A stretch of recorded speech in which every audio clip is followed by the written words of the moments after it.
brought to you by LIC।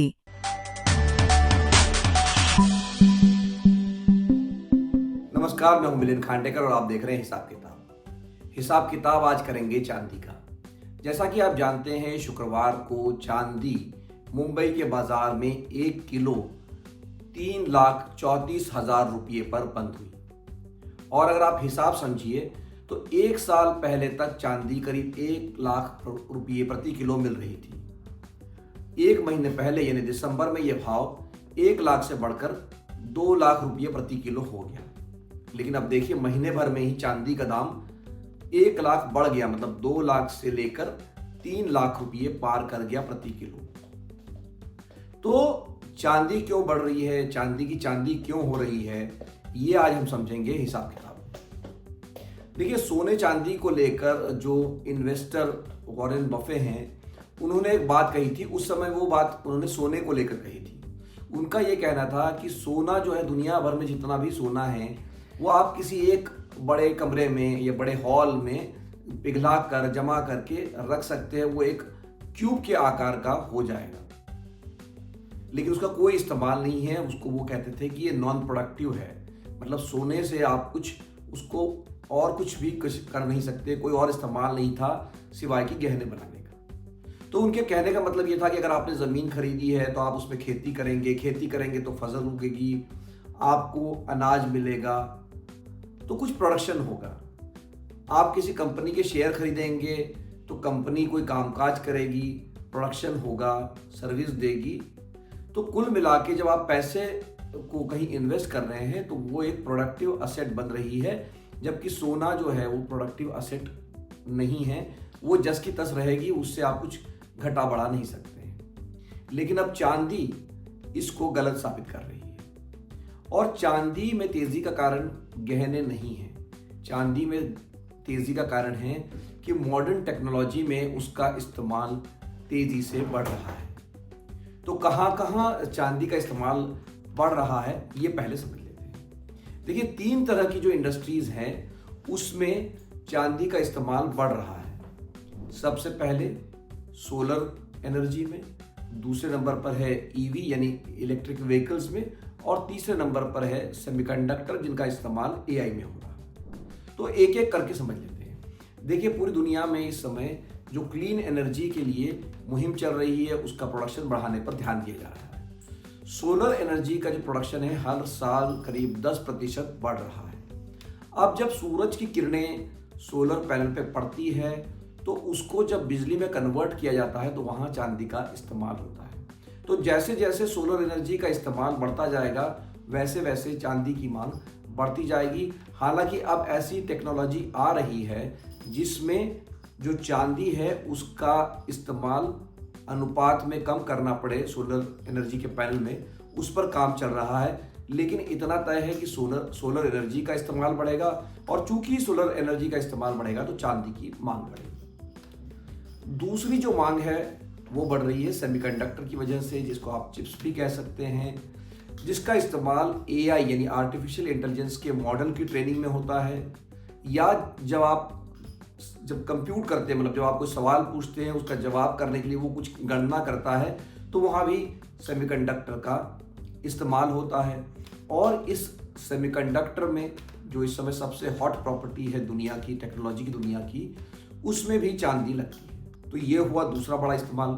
अब जब AI का इस्तेमाल बढ़ेगा तो सेमीकंडक्टर की मांग बढ़ेगी, और सेमीकंडक्टर की मांग बढ़ेगी तो चांदी की मांग बढ़ेगी, या बढ़ ही रही है। और तीसरा इस्तेमाल जो है, पेट्रोल और डीजल के मुकाबले अब जो शिफ्ट हो रहा है वो हो रहा है इलेक्ट्रिक व्हीकल में, मतलब बिजली से चलने वाले वाहनों। तो जब ये ईवी चलते हैं तो उसमें बहुत सारे इलेक्ट्रॉनिक सर्किट्स का इस्तेमाल होता है, और जब सर्किट बनाने होते हैं तब उसमें चांदी का इस्तेमाल होता है। तो इस तरह से इन 3 क्षेत्रों की वजह से इंडस्ट्रियल यूज के लिए चांदी का इस्तेमाल बढ़ रहा है, ईवी में, एआई में और सोलर एनर्जी में। अब जब मांग बढ़ रही है लेकिन उतना सप्लाई नहीं है, तो इसके क्या कारण है? पहली बात तो ये समझिए कि चांदी की जो खनन है या खुदाई है वो स्टैंड अलोन नहीं होती है। चांदी की जो माइनिंग होती है वो होती है सोने के साथ या जिंक के साथ या कॉपर के साथ। उसके साथ एक तरह से बाय प्रोडक्ट है या एक एडिशनल बोनस में चांदी निकलती है। तो पहली बात तो ये है कि चांदी का कोई इस्तेमाल, चांदी की जो माइनिंग है वो होती नहीं है अलग से। चांदी की जो माइनिंग है वो या तो किसी और धातु के साथ होती है। और अभी जितना प्रोडक्शन हो रहा है चांदी का, उसमें पिछले साल अकेले 7,000 टन की किल्लत थी, कमी थी। चांदी दो तरह से आती है, एक तो जो पुरानी चांदी है उसको आप रिफाइन करते हैं, उसको पिघला के वापस इस्तेमाल के लायक बनाते हैं, या नई चांदी का खनन करते हैं। तो जो पुरानी खदानें हैं चांदी की, उसका प्रोडक्शन उस तेज़ी से नहीं बढ़ पा रहा है और नई खदान लगाने के लिए भी कुछ साल लग जाते हैं। तो मांग और सप्लाई में बहुत बड़ा अंतर है और यही अंतर कहीं ना कहीं भाव बढ़ाने का कारण साबित हो रहा है।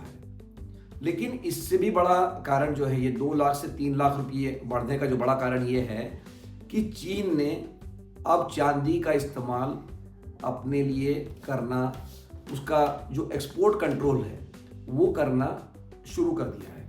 देखिए, सबसे ज़्यादा चांदी के जो भंडार है वो तो है मैक्सिको में, पेरू में, चीन में है लेकिन कम है।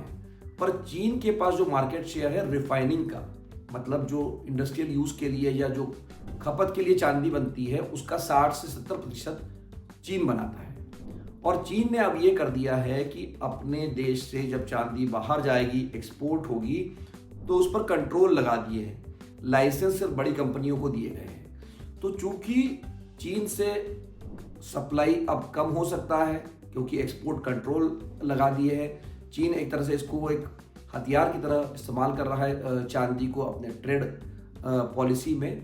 तो ये भी एक कारण बना है, एक तो सप्लाई पहले से कम था और चीन ने उसके नियम और सख्त कर दिए हैं कि चांदी चीन से बाहर कैसे जाएगी।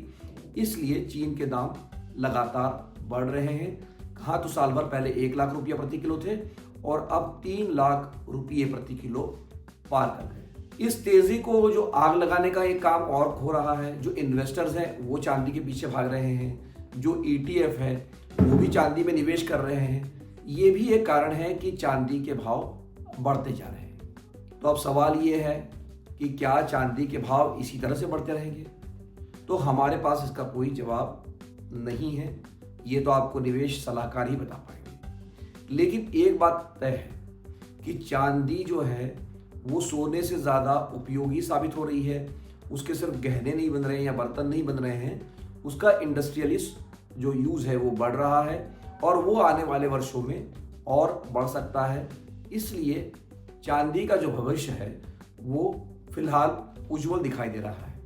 लेकिन अगर आप चांदी में पैसे लगाना चाहते हैं तो अपने निवेश सलाहकार से ज़रूर राय मशवरा कर लें, जिनके पास सेबी से सर्टिफिकेट मौजूद है। हिसाब किताब में आज के लिए इतना ही, और हमेशा की तरह अगर आपके कोई भी सवाल है इस एपिसोड को लेकर तो वो कमेंट बॉक्स में लिखकर भेजिए।